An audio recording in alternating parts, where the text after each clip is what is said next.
I know what I did, and I'm not worried about any of that. That doesn't mean they won't try to create something. I mean, we've seen that happen with everything. But again, I'm not. With me now, Bob Cusack, the editor-in-chief of The Hill, and Shannon Pettypiece, White House reporter for Bloomberg News. Guys, welcome to both of you. And Bob, to you first. Does it sound like Don Jr. is almost resigned to the fact that he might go to jail?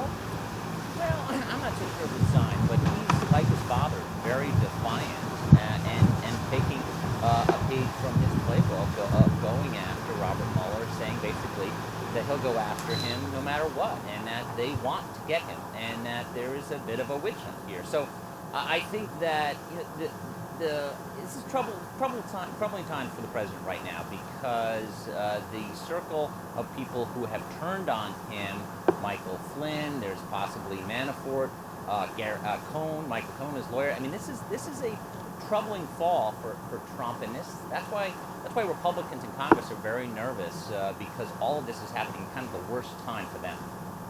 Shannon, let me ask you, as someone who covers this White House day in and day out, Don Jr. also weighed in on this, senior administration official anonymously penning this New York Times piece. This is what Don Jr. said. It's pretty disgusting. That's pretty sad. Perhaps it's a disgruntled person who's been thrown out because they didn't deliver what they were supposed to do. What's the crime, though? Listen, I think you're subverting the will of the people. I mean, to try to control the presidency while not the president. You have millions and millions of Americans who voted for this. I think there are people in there that he could trust. It's a much smaller group than I would like it to be. Who do you trust? Well, I'll keep that to myself.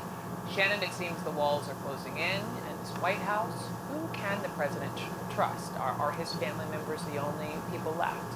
It's been really a shrinking pool of allies he's had since the very early months. I mean, it was around this time last year that he lost Keith Schiller, and Keith Schiller was Trump's longtime body man, and at the time I remember people telling me that they felt like that could be deeply destabilizing to the president, because Keith was someone who was a confidant, who was a friend, the first person he would see in the morning outside of his family, and it's only continued since then, and the astounding number of people who we really never thought would have left. Hope Hicks, the longtime aide, incredibly loyal to the president, left. And then there's the people who he thought he could trust, who now you see them, excerpts in books, and Bob Woodward's book, Gary Cohn, Rob Porter, who come off very unfavorably, looking as people who had not been working for the president. So I think it reaffirms this belief the president had from the very beginning that family is really the only people you can trust. And that was something that was instilled in him by his father, coming up through a family business. And